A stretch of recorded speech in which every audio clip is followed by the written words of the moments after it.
অন্তর্বর্তী সরকার সংবিধান পরিবর্তন কিংবা প্রয়োজনীয় সংস্কার করতে না পারলেও নির্বাচনের আগে রাজনৈতিক দলগুলোর ঐক্যমতের দালিলিক প্রতিশ্রুতি নিতে পারে। এর ফলে নির্বাচিত সরকারকে প্রতিশ্রুতি বাস্তবায়নে চাপ দিতে পারবে জনগণ, এমন মত রাজনৈতিক বিশ্লেষকদের। দেশকে গণতান্ত্রিক করতে হলে রাজনৈতিক দলগুলোর মধ্যে গণতন্ত্র চর্চা জরুরি বলে মনে করেন তারা। নির্বাচন, সংস্কার এবং জাতীয় ঐক্য নিয়ে মুকসিবুল আহসানের 2 পর্বের ধারাবাহিকের আজ দেখুন শেষ পর্ব। ২৪-এর গণ অভ্যুত্থানে আওয়ামী লীগ সরকারের ১৫.৫ বছরের শাসনামলের পতন হয়। নতুন বাংলাদেশ গঠনে তৈরি হয় জন আকাঙ্ক্ষা। ফ্যাসিবাদী ব্যবস্থার মূলোৎপাটন করে গণতান্ত্রিক রাষ্ট্রের স্বপ্ন দেখেন এদেশের মানুষ। এই গণ অভ্যুত্থানের পরে মানুষের যে পরিবর্তনের আকাঙ্ক্ষা এত বেশি এবং এত বেশি প্রত্যাশা, একটা কোনো সরকার, অন্তর্বর্তীকালীন সরকারের পক্ষে তো সম্ভবই না, এমনকি একটা নির্বাচিত সরকারের পক্ষেও খুব দ্রুত এত রকমের পরিবর্তন আনা সম্ভব নয়। অতএব অন্তর্বর্তীকালীন সরকারকে মানুষকে একটু আকাশচুম্বী এক্সপেকটেশনের থেকে একটু গ্রাউন্ড রিয়ালিটিস এর দিকে নিয়ে আসা। একই সঙ্গে বিশ্লেষকরা বলছেন, রাজনীতিতে মতপার্থক্য থাকবে, কিন্তু কবে হবে নির্বাচন আর কতটুকু সংস্কার করবে অন্তর্বর্তী সরকার, এসব বিষয়ে রাজনৈতিক দল এবং সংশ্লিষ্ট অংশীজনের সাথে আলোচনার মাধ্যমে সিদ্ধান্ত নিতে হবে।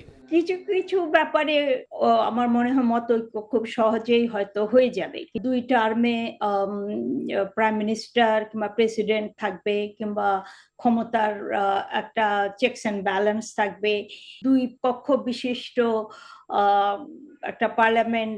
এই সমস্ত ব্যাপারে আমার মনে হয় যে মতৈক্য হতেই পারে। কিছু সুপারিশ আছে যেগুলো নিয়ে বিতর্ক হতে পারে, তো সেই জন্যই তো ঐক্যের আলোচনা করা। একটা সংবিধান এমনভাবে রচনা করতে হবে যেটাকে নিয়ে খুব বড় ধরনের সমালোচনা করার কোনো সুযোগ নাই। দেশে গণতন্ত্র প্রতিষ্ঠা করতে হলে সবার আগে রাজনৈতিক দলগুলোর মধ্যে গণতন্ত্র চর্চার তাগিদ দেন রাজনৈতিক বিশ্লেষকরা। গণতান্ত্রিক চর্চাটা আমরা সবসময় করতে পারি না। রাজনৈতিক দলগুলোর ভিতরে গণতান্ত্রিক চর্চার সব থেকে বেশি দরকার, কারণ রাজনৈতিক দলগুলাই হচ্ছে রাজনীতিকে পরিচালনা করবে। অতএব রাজনৈতিক দলগুলোকে আরো বেশি এদিকে মন দিতে হবে, যে তারা যাতে নাকি তাদের ভিতরে গণতন্ত্র থাকে। সেই সাথে রাজনীতি বিশ্লেষকরা বলছেন, অন্তর্বর্তী সরকার সংবিধান পরিবর্তন কিংবা সব সংস্কার করতে না পারলেও রাজনৈতিক দলগুলোর কাছ থেকে প্রতিশ্রুতি নিয়ে নির্বাচনের পথে হাঁটতে পারে। আমরা যদি আগামী নির্বাচনের আগে একটা জাতীয় ঐক্যমত্য সংস্কারের ইস্যুগুলোতে করে ফেলতে পারি এবং সেটা নিয়ে রাজনৈতিক দলগুলোকে একটা সম্মত দলিলে স্বাক্ষর করাতে পারি, এবং সেইটা হবে মানে জনগণের কাছে একটা বড় পুঁজি, বড় হাতিয়ার, যেটা দিয়ে জনগণ যদি কোনো দল ক্ষমতা যাওয়ার পর এগুলো বাস্তবায়নে গড়িমসি করে, তাইলে তাদের বিরুদ্ধে আন্দোলন করা, প্রতিবাদ করার একটা শক্ত অবস্থান, দৃঢ় অবস্থান কিন্তু তৈরি হবে। বর্ষিয়ান এই 2 রাজনীতি বিশ্লেষক মনে করেন, আইন শৃঙ্খলা পরিস্থিতি স্বাভাবিক রেখে, অর্থনীতির চাকা সচল রেখে গ্রহণযোগ্য নির্বাচনের মাধ্যমে শান্তিপূর্ণভাবে ক্ষমতা হস্তান্তরের চ্যালেঞ্জ থাকবে অন্তর্বর্তী সরকারের সামনে। Muksimul Ahsan, NTV news, Dhaka. ইউরোপীয় সেন্ট্রাল ব্যাংকের প্রেসিডেন্ট ক্রিস্টিয়ান লাগার্ডের সঙ্গে বৈঠক করেছেন অন্তর্বর্তী সরকারের প্রধান উপদেষ্টা অধ্যাপক মোহাম্মদ ইউনূস। বুধবার সুইজারল্যান্ডের দাভোসে ওয়ার্ল্ড ইকোনমিক ফোরামের বার্ষিক সম্মেলনের ফাঁকে এই বৈঠক করেন তিনি। এ সময় স্বৈরাচার শেখ হাসিনার সরকারের সময় দেশ থেকে পাচার হওয়া $বিলিয়ন অর্থ ফিরিয়ে আনতে ইউরোপীয় সেন্ট্রাল ব্যাংকের প্রেসিডেন্টের সহায়তা চেয়েছেন প্রধান উপদেষ্টা। বৈঠকে অধ্যাপক ইউনূস বলেন, স্বৈরাচারী শাসকের ঘনিষ্ঠ ধনকুবেররা শুধু দেশের ব্যাংকিং খাত থেকেই প্রায় $17 বিলিয়ন পাচার করেছে এবং শেখ হাসিনার 15 বছরের শাসনামলে প্রতি বছর $16 বিলিয়ন করে দেশ থেকে পাচার হয়েছে। বলেন, প্রথমে এসব ধনকুবেররা ব্যাংক দখল করে নেয় এবং পরে যে ঋণ নিয়েছে তা আর পরিশোধ করেনি। লাগার্ড অন্তর্বর্তী সরকারের পাচার হওয়া অর্থ পুনরুদ্ধার উদ্যোগে সমর্থন জানিয়ে সুপারিশ করেন বাংলাদেশ এই অর্থ পুনরুদ্ধার এবং দেশে ফেরানোর জন্য IMF এর সাহায্য নিতে পারে। আধুনিক ও যুগোপযোগী প্রশিক্ষণের মাধ্যমে একবিংশ শতাব্দীর চ্যালেঞ্জ মোকাবেলায় সদা প্রস্তুত থাকতে ইস্ট বেঙ্গল রেজিমেন্টের সকল সদস্যের প্রতি আহ্বান জানিয়েছেন সেনাপ্রধান জেনারেল ওয়াকারুজ্জামান। সকালে চট্টগ্রাম সেনানিবাসে শহীদ MR চৌধুরী প্যারেড গ্রাউন্ডে ঐতিহ্যবাহী ইস্ট বেঙ্গল রেজিমেন্টের 17তম কর্নেল অব দি রেজিমেন্ট অভিষেক অনুষ্ঠানে তিনি এসব কথা বলেন। অনুষ্ঠানের মধ্য দিয়ে সেনা প্রধান সামরিক রীতি অনুযায়ী ঐতিহ্যবাহী ইস্ট বেঙ্গল রেজিমেন্টের অভিভাবকত্ব গ্রহণ করেন। এর আগে সকালে প্যারেড গ্রাউন্ডে পৌঁছলে সেনাপ্রধানকে আনুষ্ঠানিকভাবে অভিবাদন জানানো হয় এবং ইস্ট বেঙ্গল রেজিমেন্টের একটি চৌকস দল তাকে গার্ড অফ অনার প্রদান করেন। পরে তিনি EBRC's কোয়ার্টার গার্ড পরিদর্শন করেন এবং স্মৃতি কানন প্রাঙ্গণে বৃক্ষরোপণ করেন। অনুষ্ঠান শেষে সেনাপ্রধান ইস্ট বেঙ্গল রেজিমেন্টের 37তম বাৎসরিক অধিনায়ক সম্মেলন উদ্বোধন করেন।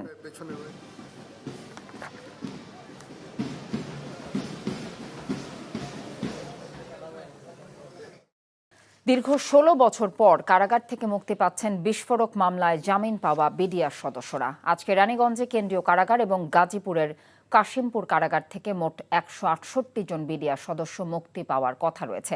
এর মধ্যে কেরানীগঞ্জ কেন্দ্রীয় কারাগার থেকে মোট 41 জন, কাশিমপুর 1 কারাগার থেকে 26 জন, কাশিমপুর 2 থেকে 89 জন, কাশিমপুর হাই সিকিউরিটি থেকে 12 জন সহ মোট 168 জনকে মুক্তি দিতে যাচ্ছেন। এ বিষয়ে অতিরিক্ত কারা মহাপরিদর্শক কর্নেল মোহাম্মদ মোস্তফা কামাল গণমাধ্যমকে বলেন, 168 জনের তালিকা তারা হাতে পেয়েছেন। দর্শক, এ বিষয়ে জানতে এখন যাচ্ছি কাশিমপুর কারাগারের সামনে। সেখানে আছেন আমাদের স্টাফ করেসপন্ডেন্ট নাসির আহমেদ। আমরা সরাসরি যুক্ত হচ্ছি তার সাথে। নাসির, কখন ছাড়া পাবে বিডিআর সদস্যরা? পরিবারের সদস্যরা বাইরে যারা আছেন তারা কি বলছে? কথা যারা যে সকল বিডিআর সদস্যরা কাশিমপুর কারাগারে ছিলেন তাদের মুক্তির বিষয়ে কাগজপত্র ইতিমধ্যেই গতকালকেই সমস্ত কাগজপত্র তারা কারা কর্তৃপক্ষ হাতে পেয়েছে এবং সে মোতাবেক তারা তাদের মুক্তি দেওয়ার বিষয়ে সকল ব্যবস্থা তারা নিয়েছে।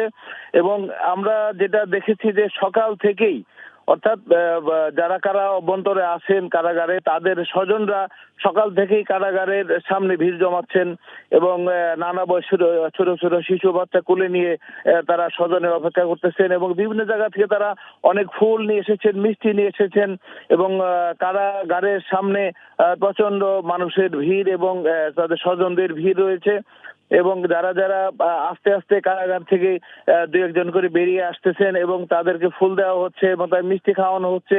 এই সকল কর্মকাণ্ড এখন চলতেছে এখানে। আর বিশেষ করে যেহেতু কারা অভ্যন্তরে থেকে বের হওয়ার তাদের সময় লাগতেছে, তাদের স্বজনরা দীর্ঘক্ষণ যাবত অপেক্ষা করেও অনেকটা উৎফুল্ল চিত্তে তারা কারাগারের সামনে তারা অপেক্ষা করতেছেন। আর বিশেষ করে যে সমস্ত বিডিআর সদস্যরা বের হচ্ছেন, বের হওয়ার সাথে সাথেই এই স্বজনদের সাথে তারা কোলাকুলি করছেন। আবেগে অনেকেই মানে কেঁদে ফেলছেন যে তারা দীর্ঘদিন পরে তারা মুক্ত বাতাসে তারা তাদের স্বজনদের সাথে মিলিত হতে পেরেছে। আর একটু সময় লাগবে আমাদেরকে বলেছেন কারা কর্তৃপক্ষ যে একত্রে সবগুলো মুক্তি দেওয়া সম্ভব হচ্ছে না, যাদেরকে যাচাই বাছাই করে সঠিক প্রমাণিত হচ্ছে তাদেরকে ছেড়ে দিচ্ছেন এবং আস্তে আস্তে সারা দিন লাগতে পারে এরকম আমাদেরকে জানালেন কারা কর্তৃপক্ষ। এই ছিল এখানকার অবস্থা। কথা কাশিমপুর কারাগার থেকে বিডিআর সদস্যদের মুক্তির খবর জানছিলাম। বাংলাদেশে জুলাই আগস্ট নৃশংসতার ঘটনায় জাতিসংঘের ফ্যাক্ট ফাইন্ডিং মিশনের প্রতিবেদন তৈরি করার কাজ চূড়ান্ত পর্যায়ে আছে এবং তা মধ্য ফেব্রুয়ারির মধ্যে প্রকাশ করা হবে বলে জানিয়েছেন জাতিসংঘের মানবাধিকার বিষয়ক হাই কমিশনার ভলকার তুর্ক। সুইজারল্যান্ডের দাভোসে ওয়ার্ল্ড ইকোনমিক ফোরামের বার্ষিক বৈঠকের সাইড লাইনে বাংলাদেশের অন্তর্বর্তীকালীন সরকারের প্রধান উপদেষ্টা অধ্যাপক মোহাম্মদ ইউনূসের সাথে সাক্ষাতে তিনি কথা জানিয়েছেন। তুর্ক বলেন, এই প্রতিবেদন বাংলাদেশ সরকারের পাশাপাশি জেনেভাস্থ জাতিসংঘের মানবাধিকার কার্যালয়কেও দেয়া হবে। বাংলাদেশের ছাত্র জনতার অভ্যুত্থানের সময় সংঘটিত অপরাধ নিয়ে তদন্ত করার জন্য জাতিসংঘকে ধন্যবাদ দেন ডক্টর ইউনূস। বাংলাদেশের রোহিঙ্গা সংকট নিরসনে অব্যাহত সহযোগিতার জন্য জাতিসংঘের মানবাধিকার বিষয়ক প্রধানকে ধন্যবাদ দিয়ে প্রধান উপদেষ্টা গত কয়েক মাসে বিপুল সংখ্যক রোহিঙ্গা বাংলাদেশে প্রবেশ করেছে উল্লেখ করে উদ্বেগ প্রকাশ করেন। হেফাজত ইসলামের অনুষ্ঠান থেকে ফেরার পথে আটক হয়ে আয়নাঘরে 1.5 মাস বন্দী ছিলেন টাঙ্গাইলের শফিক। আনসারুল্লাহ বাংলা টিম ও জেএমবির সদস্য বলে তাকে আটক করে সাদা পোশাকের পুলিশ। 2 বছর কারাভোগ করেন শফিক। পরে ঘরবাড়ি বিক্রি করে জামিনে বেরিয়ে চলে যান আত্মগোপনে। 5 অগস্টের পর ফিরে আসেন নিজ গ্রামে। নতুন জীবন ফিরে পেয়ে পরিবারের কাছে জানালেন তার সেই দুর্বিষহ দিনের কথা। টাঙ্গাইল থেকে মোহাম্মদ হোসেনের পাঠানো রিপোর্ট। গাড়ির কাছে যাওয়ার সাথে সাথে আমাকে ধাক্কা দিয়ে গাড়ির ভিতরে একদম বসায় ফেললো, বসায় চোখ বেঁধে ফেললো, হ্যান্ডকাপ পরায় ফেললো, হ্যান্ডকাপ পরে একদম যেভাবে ছিনতাই করে নিয়ে যায় ঠিক সেইভাবেই নিল। আয়নাঘরের বন্দিশালার লোমহর্ষক সেই দিনগুলোর কথা এনটিভিকে জানালেন শফিক। রুম থেকে যখন আমাকে বের করতো তখন চোখ বেঁধে নিয়ে আবার হ্যান্ডকাপ পরে নিয়ে যাইতো, তখন বলতো যে আপনার আজকে শেষ দিন, কালেমা পড়ে নেন। শাপলা চত্বরে হেফাজতের সমাবেশে যাওয়াই কাল হয়েছিল তার জীবনে। জানান, সমাবেশ থেকে বাড়ি ফেরার পর তার উপর গোয়েন্দা নজরদারি বাড়ানো হয়। পরে 2014 সালের 10 আগস্ট সদর উপজেলার সদলপুর গ্রামের বাড়িতে সাদা পোশাকে কিছু লোক এসে তার নাম জিজ্ঞাসা করে। চোখ হাত বেঁধে একটি মাইক্রোবাসে করে তুলে নিয়ে যায়। সেই থেকে শুরু হয় তার উপর অমানসিক নির্যাতন। টানা 1.5 মাস চলে বর্বর নির্যাতন। বাঁচার আশা ছেড়ে দিয়েছিলেন। পরে তাকে জঙ্গি সংগঠন আনসারুল্লাহ বাংলা টিম ও জেএমবির সক্রিয় সদস্য বলে আদালতের মাধ্যমে কারাগারে পাঠানো হয়। 2 বছর জেল খাটার পর সম্পত্তি বিক্রি করে জামিন পান তিনি। পরে প্রাণ বাঁচাতে পরিবারের অজান্তে চলে যান আত্মগোপনে। মনে হয়েছে অনেক সময় যে আর ফিরে আসবো না, আবার অনেক সময় মনে হয়েছে না, আল্লাহ যদি বাঁচায় রাখে কোথাও কোনোভাবে যদি বাইসে থাকে তাহলে আল্লাহ আনবো। আমার মনে হয়েছে যে হয়তো কেউ মাইরে হালাই দিছে, কোন হালে পান ফালাই দিছে মাইরে। 44 দিন পাই নাই, না পাওয়ার কারণে আমার অনেক ক্ষতিগ্রস্ত হয়েছে। 5 আগস্ট স্বৈরাচার শেখ হাসিনার পতনের পর গ্রামের বাড়িতে চলে আসেন শফিক। তাকে দেখে পরিবারের সবাই হতবাক হয়ে যান, কারণ বেঁচে থাকার আশা ছেড়ে দিয়েছিল পরিবার। 2জন লোক আইসা আমাকে একটা রুমে নিয়ে গেল। তো রুমে নিয়ে আমার চোখ খুললো, তখন দেখি যে আমি শুধু এই কবরের মতো একটা রুম, মানে চাপা, ছাদ অনেক উঁচা, ওইখানে শুধু একটা লাইট ছিল, কিন্তু বিকট একটা আওয়াজ ছিল, ব্যাপক একটা আওয়াজ ছিল। ওই সময় হ্যান্ডকাপ খুইলে আবার রশি দিয়ে হ্যান্ডকাপের মধ্যে রশি বাইর দেয়, আমাকে প্রায় 5-6 ঘন্টার মতো ঝুলায় রাখছিল ওই জায়গায়। জঙ্গি তকমা দিয়ে তার জীবনকে যারা নরক বানিয়েছিল তাদের বিচার দাবি করেছেন Shafiq. NTV news desk. 2025 ICC champions ট্রফির জন্য ভারতীয় ক্রিকেট দলের জার্সিতে ইভেন্টের লোগোতে পাকিস্তানের নাম থাকবে। ভারতীয় ক্রিকেট বোর্ড বিসিসিআই পাকিস্তানের নাম লেখা লোগো সম্বলিত জার্সি পরার বিষয়টি নিশ্চিত করেছে। আইসিসি নিয়ম অনুযায়ী সকল দলের জন্য অনুমোদিত লোগো ব্যবহার করা বাধ্যতামূলক। ভারতীয় সংবাদ মাধ্যম দাবি করে যে ভারতীয় দলের জার্সিতে পাকিস্তান নাম লেখা থাকবে না। তবে বিসিসিআইয়ের সচিব দেবজিৎ সাংখিয়া জানিয়েছেন ভারত আইসিসি নির্দেশিকা অনুসরণ করবে। আইসিসি প্রতিনিধি দলের সাম্প্রতিক পাকিস্তান সফরের সময় পিসিবি নীতি বাস্তবায়নের ওপর জোর দিয়েছে। আইসিসি নিয়ম অনুসারে সব দলকে একটি অনুমোদিত লোগো ব্যবহার করতে হবে। সব দল অনুমোদনের জন্য আইসিসির কাছে ম্যাচ এবং অনুশীলনের কিট পাঠায়। যদি লোগো সঠিকভাবে ব্যবহার না করা হয় তাহলে কিটটি বাতিল করা হয়। যদিও ভারতের অধিনায়ক রোহিত শর্মা পাকিস্তানের অধিনায়কদের ফটো সেশনে অংশ নেবেন কিনা সে বিষয়টি এখনও নিশ্চিত নয়। প্রাথমিক ও মাধ্যমিক বিদ্যালয়ের শিক্ষার্থীদের বিনামূল্যে বিতরণের বই খোলা বাজারে বিক্রি এবং মজুত করা চক্রের 2 জনকে গ্রেফতার করেছে ঢাকা মহানগর গোয়েন্দা পুলিশ। জব্দ করা হয়েছে 2 ট্রাক ভর্তি 10,000 বই। জিজ্ঞাসাবাদে প্রেস ও মাউসির কয়েকজনের নাম পাওয়া গেছে, যা যাচাই করা হচ্ছে। ডিবির যুগ্ম পুলিশ কমিশনার মোহাম্মদ নজরুল ইসলাম জানালেন জড়িতদের গ্রেফতারে অভিযান চলছে। আপেল শাহরিয়ারের রিপোর্ট। বছরের শুরুতে কোমলমতি শিক্ষার্থীদের সবার হাতে বিনামূল্যে নতুন বই তুলে দেয়া সম্ভব হয়নি। এনসিটিবি হিসেবে নতুন শিক্ষাবর্ষে 4 কোটির মতো শিক্ষার্থীদের জন্য প্রাথমিক ও মাধ্যমিক স্তরে বিনামূল্যে বিতরণের জন্য 40 কোটির বেশি বই ছাপানো হচ্ছে, যার বেশিরভাগই এখনও বিতরণ করা সম্ভব হয়নি।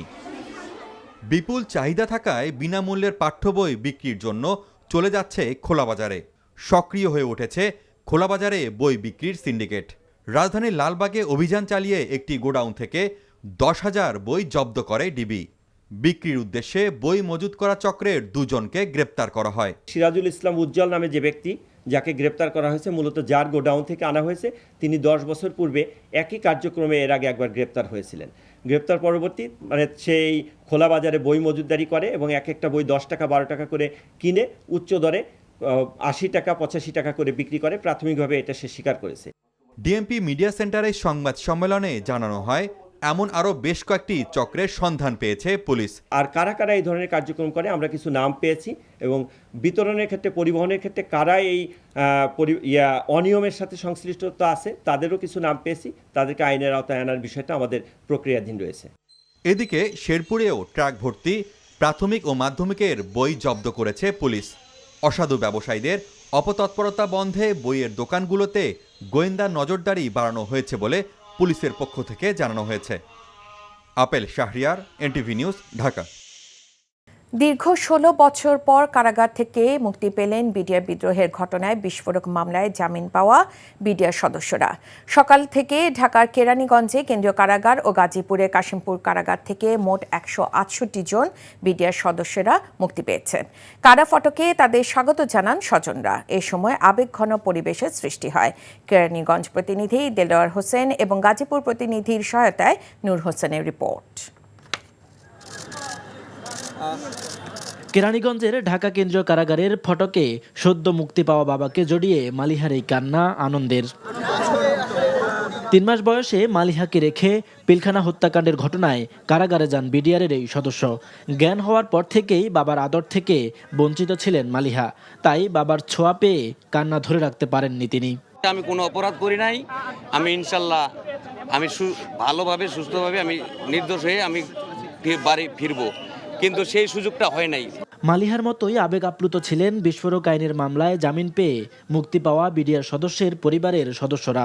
আমি 16 বছর 17 বছর জেলে ছিলাম। মুক্তি পেয়ে খুব আনন্দ, আল্লাহর কাছে লাখ শুকরিয়া, দেশের মানুষের কাছে অনেক ভালো লাগতেছে। আমার আবেগের কথা বলতে পারতেছি না, কথা বলার ভাষা এক প্রকারে হারিয়ে ফেলছি। গাজীপুরের কাশিমপুর কারাগারের ফটকের সামনেও ছিল একই চিত্র। মুক্তি পাওয়া বিডিআর সদস্যদের বরণ করতে ফটকের সামনে ছিল স্বজনদের ভিড়। বিনা দোষে আমি এই জেলখানায় ছিলাম এবং আরও লোক ছিল, তারা সবাই বিনা দোষী এবং এখন আমার পরিবারের সাথে অনেক কিছু হারাই ফেলছি। আমার বাবা হারাচ্ছি, মাকে হারাচ্ছি। আর 16 বছর পরে আজকে আমি মুক্তির আলো দেখতে পারলাম। ঢাকার বিশেষ ট্রাইব্যুনাল থেকে জামিন পাওয়ায় কেরানীগঞ্জ কেন্দ্রীয় কারাগার থেকে 41 জন, কাশিমপুর 1 কারাগার থেকে 26 জন, কাশিমপুর 2 কারাগার থেকে 89 জন, কাশিমপুর হাই সিকিউরিটি থেকে 12 জন সহ মোট 168 জনকে মুক্তি দেওয়া হয়েছে।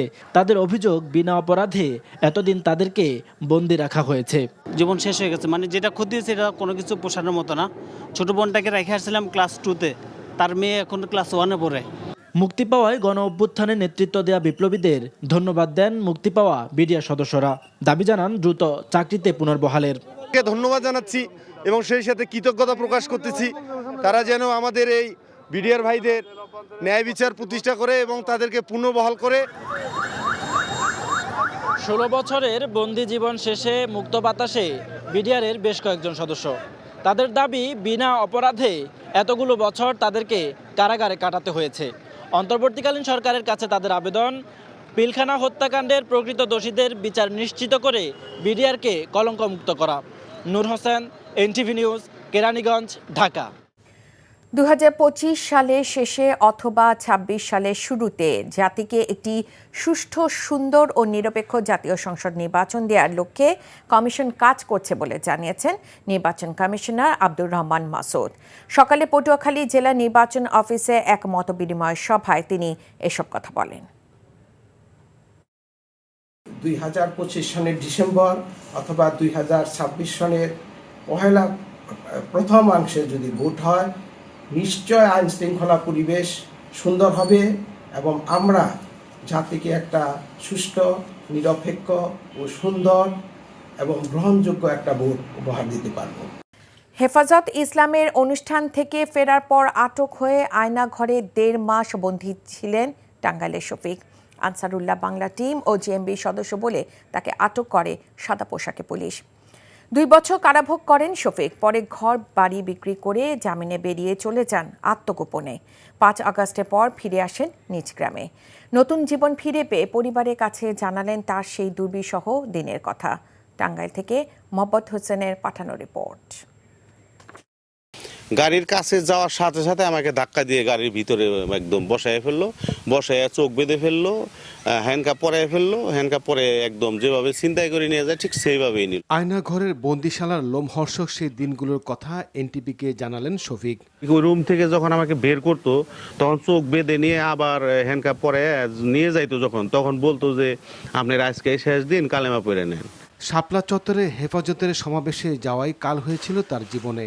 জানান, সমাবেশ থেকে বাড়ি ফেরার পর তার উপর গোয়েন্দা নজরদারি বাড়ানো হয়। পরে 2014 সালের 10 আগস্ট সদর উপজেলার সদলপুর গ্রামের বাড়িতে সাদা পোশাকে কিছু লোক এসে তার নাম জিজ্ঞাসা করে। চোখ হাত বেঁধে একটি মাইক্রোবাসে করে তুলে নিয়ে যায়। সেই থেকে শুরু হয় তার উপর অমানসিক নির্যাতন। টানা 1.5 মাস চলে বর্বর নির্যাতন। বাঁচার আশা ছেড়ে দিয়েছিলেন। পরে তাকে জঙ্গি সংগঠন আনসারুল্লাহ বাংলা টিম ও জেএমবির সক্রিয় সদস্য বলে আদালতের মাধ্যমে কারাগারে পাঠানো হয়। 2 বছর জেল খাটার পর সম্পত্তি বিক্রি করে জামিন পান তিনি। পরে প্রাণ বাঁচাতে পরিবারের অজান্তে চলে যান আত্মগোপনে। মনে হয়েছে অনেক সময় যে আর ফিরে আসবো না, আবার অনেক সময় মনে হয়েছে না আল্লাহ যদি বাঁচায় রাখে, কোথাও কোনোভাবে যদি বাইসে থাকে তাহলে আল্লাহ আনবো। আমার মনে হচ্ছে যে হয়তো কেউ মায়ের হালাই দিছে, কোনো হালে পান ফালাই দিছে মাইরে। 44 দিন পাই নাই, পাওয়ার কারণে আমার অনেক ক্ষতিগ্রস্ত হয়েছে। 5 আগস্ট স্বৈরাচার শেখ হাসিনার পতনের পর গ্রামের বাড়িতে চলে আসেন শফিক। তাকে দেখে পরিবারের সবাই হতবাক হয়ে যান, কারণ বেঁচে থাকার আশা ছেড়ে দিয়েছিল পরিবার। 2 জন লোক আইসা আমাকে একটা রুমে নিয়ে গেল। তো রুমে নিয়ে আমার চোখ খুললো, তখন দেখি যে আমি শুধু এই কবরের মতো একটা রুম, মানে চাপা, ছাদ অনেক উঁচা, ওইখানে শুধু একটা লাইট ছিল, কিন্তু বিকট একটা আওয়াজ ছিল, ব্যাপক একটা আওয়াজ ছিল। ওই সময় হ্যান্ডকাপ খুইলে আবার রশি দিয়ে হ্যান্ডকাপের মধ্যে রশি বাইর দেয়, আমাকে প্রায় 5-6 ঘন্টার মতো ঝুলাই রাখছিল ওই জায়গায়। জঙ্গি তকমা দিয়ে তার জীবনকে যারা নরক বানিয়েছিল তাদের বিচার দাবি করেছেন শফিক। NTV news desk. অন্তর্বর্তী সরকার বেশ কিছু বিষয়ে নিরপেক্ষতা পালন করতে পারছে না বলে মন্তব্য করেছেন বিএনপি মহাসচিব মির্জা ফখরুল ইসলাম আলমগীর। এই অবস্থা বিরাজমান থাকলে নির্বাচনের সময় নিরপেক্ষ সরকার প্রয়োজন হতে পারে বলেও জানিয়েছেন তিনি। নির্বাচনে দেরি হলে ফ্যাসিবাদী শক্তি আবারও শক্তিশালী হবে বলেও মনে করেন তিনি। বিস্তারিত দেখুন ইফতেখার রেজার রিপোর্টে। জাতীয় প্রেস ক্লাবে 69-এর গণ অভ্যুত্থানের মহানায়ক শহীদ আসাদের 56তম শাহাদাত বার্ষিকী উপলক্ষে আয়োজন করা হয় আলোচনা সভা। সভায় অংশগ্রহণ করে বিএনপির মহাসচিব বলেন, অন্তর্বর্তী সরকার বেশ কিছু বিষয়ে নিরপেক্ষতা পালন করতে ব্যর্থ হচ্ছে। সরকারের নিরপেক্ষতা না থাকলে নির্বাচনের সময় নিরপেক্ষ সরকার প্রয়োজন হতে পারে। অন্তর্বর্তীকালীন সরকার যদি নিরপেক্ষ না থাকে তাহলে একটা নিরপেক্ষ সরকার দরকার হবে নির্বাচনের সময়। আমি কথা বলছি, কারণ আছে। কারণ আমরা দেখি যে বেশ কিছু বিষয়ে অন্তর্বর্তীকালীন সরকার নিরপেক্ষতা পালন করতে পারছেন না। এমন পরিস্থিতিতে দ্রুত নির্বাচন না দিলে অনেক ফ্যাসিবাদী শক্তির মাথাচাড়া দিয়ে ওঠার আশঙ্কা থাকে। জোর করে যদি সেই বিষয়টাকে আপনার একটু বিতর্কিত করে ফেলা হয়, তাহলে জনগণ আবার তাদের সেই অধিকার থেকে বঞ্চিত হবে। এবং আমাদের যে অভিজ্ঞতা, সেই অভিজ্ঞতা আমরা দেখেছি যে এই ধরনের নির্বাচন যদি দ্রুত না হয়, সময় ক্ষেপণ করা হয়, তাহলে সেখানে অন্যান্য শক্তিগুলো মাথা চাড়া দিয়ে উঠতে থাকে। আলোচনা সভায় বক্তারা বলেন, গণ অভ্যুত্থানে অংশীজনের সাথে দূরত্ব সৃষ্টি হলে ইতিহাসে দায় মুক্তি পাবে না অন্তর্বর্তীকালীন সরকার। দেশের ক্রান্তিকালে বিভিন্ন সময়ে যারা অবদান রেখেছে তাদেরকে আমাদের স্মরণ রাখতে হবে। মানুষের আকাঙ্ক্ষা যেটা, সেটা আজকে রাজনৈতিক নেতৃত্বকে ধারণ করা দরকার। এটা ধারণ করার উপরেই আপনি ইতিহাসের মানুষের মুক্তির যে কাফেলা তার অংশীদার হবেন, আর না হয় ইতিহাস আপনাকে ক্ষমা করবে না। এদিকে জাতীয় প্রেস ক্লাবের সামনে এক প্রতিবাদ সভায় বিএনপি চেয়ারপারসনের উপদেষ্টা জয়নাল আবেদিন ফারুক কথা বলেন জাতীয় নাগরিক কমিটির আহ্বায়কের দেয়া জিয়াবাদ মুজিববাদ তত্ত্ব নিয়ে।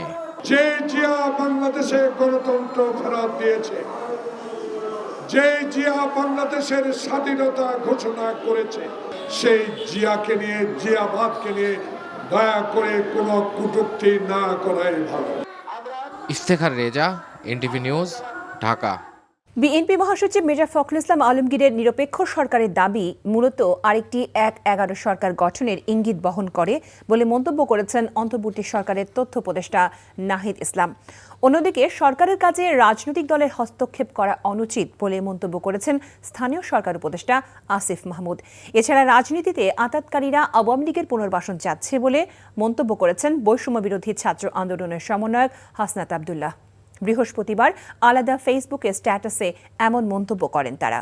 বিএনপিকে ইঙ্গিত করেই তাদের এমন স্ট্যাটাস বলে ধারণা করা হচ্ছে। নাহিদ ইসলাম বলেন, বিএনপি কয়েকদিন আগে -2 আলোচনা করলেও এখন ক্ষমতায় যাওয়ার পথ সুগম করার জন্য নিরপেক্ষ সরকারের নামে আরেকটি 1-11 সরকারের প্রস্তাব করছে।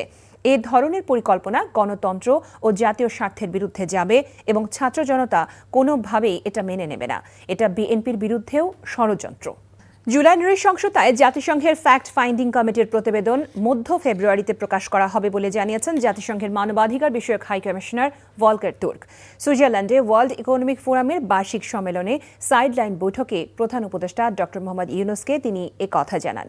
সফরের দ্বিতীয় দিনে প্রধান উপদেষ্টার বৈঠক প্রসঙ্গে প্রেস সচিব বলেন, বিশ্বের বড় বড় কোম্পানিগুলো বাংলাদেশে বিনিয়োগে আগ্রহী, এই সফর থেকে ভালো ফল আসবে।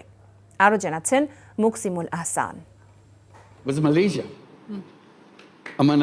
ওয়ার্ল্ড ইকোনমিক ফোরামের বার্ষিক সম্মেলনে অংশ নিয়ে সুইজারল্যান্ডের দাভোসে সফরের দ্বিতীয় দিন ব্যস্ত সময় পার করেন অন্তর্বর্তী সরকারের প্রধান উপদেষ্টা অধ্যাপক ডক্টর মোহাম্মদ ইউনূস। সম্মেলনের ফাঁকে প্রধান উপদেষ্টার সাথে সাক্ষাৎ করেন জাতিসংঘের মানবাধিকার বিষয়ক হাই কমিশনার ভলকার তুর্ক। গত বছরের জুলাই-আগস্টের আন্দোলন দমনে সংঘটিত অপরাধ তদন্তে জাতিসংঘের ফ্যাক্ট ফাইন্ডিং মিশনের প্রতিবেদন তৈরির কাজ চূড়ান্ত পর্যায়ে উল্লেখ করে প্রধান উপদেষ্টাকে ভলকার তুর্ক জানান মধ্য ফেব্রুয়ারির মধ্যে প্রকাশ করা হবে। বলেন, এই প্রতিবেদন বাংলাদেশ সরকারের পাশাপাশি জেনেভাস্থ জাতিসংঘের মানবাধিকার কার্যালয়েও দেয়া হবে। এ সময় তদন্ত করার জন্য জাতিসংঘকে ধন্যবাদ জানান ডক্টর ইউনূস। পরে আরেকটি বৈঠকে ফেসবুকের মূল কোম্পানি মেটা প্ল্যাটফর্মস ইনকর্পোরেটেডের global affairs president sir Nick Clegg অন্তর্বর্তী সরকারের প্রধান উপদেষ্টা অধ্যাপক মোহাম্মদ ইউনূসের সঙ্গে সাক্ষাৎ করেন। এসব বৈঠক প্রসঙ্গে তার প্রেস সচিব শফিকুল আলম জানান, এই সফরে বিভিন্ন দেশের সরকার ও রাষ্ট্রপ্রধানের পাশাপাশি বড় বড় কোম্পানির কর্তা ব্যক্তিদের সঙ্গে প্রধান উপদেষ্টা সাক্ষাৎ করছেন। এই 2 দিনে প্রচুর হেড অফ গভর্নমেন্টের সাথে প্রফেসর ইউনূসের প্রায় 10টার মতো হেড অফ গভর্নমেন্টের সাথে কথাবার্তা হয়েছে। উনি ইউএস এর, জার্মান, টার্কিশ, চাইনিজ এদের ইনভেস্টরকে ইনভাইট করছেন বাংলাদেশে এসে ইনভেস্ট করার জন্য। মূল মেসেজটা হচ্ছে যে বাংলাদেশ এখন তাদের জন্য প্রস্তুত এবং বাংলাদেশকে এই যে ইয়াং যে পপুলেশন তাদেরকে দিয়ে তারা Bangladesh can easily B another export hub. তো আশা করছি যে এটার থেকে ভালো কিছু আমরা রেজাল্ট পাবো। প্রধান উপদেষ্টা অধ্যাপক মোহাম্মদ ইউনূসের সঙ্গে বৈঠক করেছেন মানবাধিকার সংস্থা অ্যামনেস্টি ইন্টারন্যাশনালের মহাসচিব অ্যাগনেস কলামার্ড। এছাড়া ডক্টর ইউনূসের সঙ্গে দেখা করেছেন ভিপি ওয়ার্ল্ড গ্রুপের চেয়ারম্যান ও প্রধান নির্বাহী কর্মকর্তা সুলতান আহমেদ বিন সুলাইমান। বিশ্ব অর্থনৈতিক ফোরামে অংশ নিতে মঙ্গলবার সকালে সুইজারল্যান্ডে পৌঁছান প্রধান উপদেষ্টা। আগামী শনিবার তার দেশে ফেরার কথা রয়েছে। Muksimul Ahsan, NTV news, Dhaka. বাংলাদেশ ব্যাংকের রিজার্ভ চুরির ঘটনা নিয়ে সিআইডি নিয়ম বহির্ভূত তদন্ত করেছে এমন মন্তব্য করে দুদক মহাপরিচালক বলেছেন, এ নিয়ে তদন্তের এখতিয়ার শুধুমাত্র দুর্নীতি দমন কমিশনের। ইতিমধ্যেই দুদকের পক্ষ থেকে রিজার্ভ চুরির ঘটনায় তদন্ত করতে সিআইডিকে অবহিত করা হয়েছে। অন্যদিকে ক্ষমতার অপব্যবহার করে শত কোটি টাকার অবৈধ সম্পদ অর্জনের অভিযোগে এনটিএমসির সাবেক মহাপরিচালক কারাবন্দী মেজর জেনারেল জিয়াউল হাসান ও তার স্ত্রীর বিরুদ্ধে মামলা করেছে দুদক। শফি মাহমুদ সাগরের রিপোর্ট। 2016 সালের 4 ফেব্রুয়ারি দেশের কেন্দ্রীয় ব্যাংক বাংলাদেশ ব্যাংকের রিজার্ভ থেকে হ্যাকিংয়ের মাধ্যমে হাতিয়ে নেওয়া হয় 10 কোটি 10 লাখ মার্কিন ডলার, যা বাংলাদেশি মুদ্রায় প্রায় 810 কোটি টাকা। কেন্দ্রীয় ব্যাংকের ইতিহাসে সবচেয়ে বড় এই চুরির ঘটনা আলোড়ন তুলেছিল সারা বিশ্বে। ঘটনার 39 দিন পর মতিঝিল থানায় মামলা দায়ের করে ব্যাংক কর্তৃপক্ষ। এখন পর্যন্ত উদ্ধার হয়েছে মাত্র 3 কোটি 50 লাখ ডলার। তদন্তের দায়িত্ব পাওয়ার পর 9 বছরে 79 বার তদন্ত প্রতিবেদন জমার তারিখ পিছিয়েছে সিআইডি। ইতিমধ্যে সংস্থাটি রিজার্ভ চুরির ঘটনার সাথে বাংলাদেশ ব্যাংকের সাবেক গভর্নর আতিউর রহমান সহ 14 জনের সংশ্লিষ্টতা পেয়েছে। তবে সিআইডির তদন্ত করার কোনো এখতিয়ার নেই দাবি করে দুর্নীতি দমন কমিশনের মহাপরিচালক আক্তার হোসেন বলেন, তফসিলভুক্ত অপরাধ হওয়ায় এই ঘটনার তদন্তের অধিকার রয়েছে শুধুমাত্র দুদকের। আইন অনুযায়ী এই অপরাধ কেবলমাত্র দুর্নীতি দমন কমিশন আইন 2004 অনুযায়ী দুর্নীতি দমন কমিশন কর্তৃক তদন্তযোগ্য। এটা অন্য কোনো সংস্থা যদি করে থাকেন সেটা এখতিয়ার বহির্ভূতভাবে তারা যে কার্যক্রম পরিচালনা করেছেন। যেহেতু সিআইডি এই বিষয়ে ইতিপূর্বে তদন্ত শুরু করেছিলেন, প্রক্রিয়াগত এবং আইনানুগভাবে এটা ত্রুটিপূর্ণ ছিল, সেই বিষয়টা আমরা তুলে ধরে তাদের কাছে পত্র যোগাযোগ করা হয়েছে। ব্রিফিংয়ে দুদক মহাপরিচালক জানান, দুর্নীতির মাধ্যমে সম্পদ অর্জন করায় সাবেক সেনা কর্মকর্তা জিয়াউল আহসান এবং তার স্ত্রীর বিরুদ্ধে মামলা করা হয়েছে। তার স্ত্রী নুসরাত জাহানের সহযোগিতায় বিভিন্ন ব্যক্তি ও প্রতিষ্ঠানের নামে এই অস্বাভাবিক লেনদেন করায় দুজনের বিরুদ্ধে আজ একটি মামলার সিদ্ধান্ত গৃহীত হয়েছে। ফ্যাসিস্ট আওয়ামী সরকারের সময় গুম খুনের সাথে জড়িত থাকার অভিযোগ রয়েছে সাবেক সেনা কর্মকর্তা জিয়াউল আহসানের বিরুদ্ধে। শফি মাহমুদ সাগর, এনটিভি নিউজ, ঢাকা।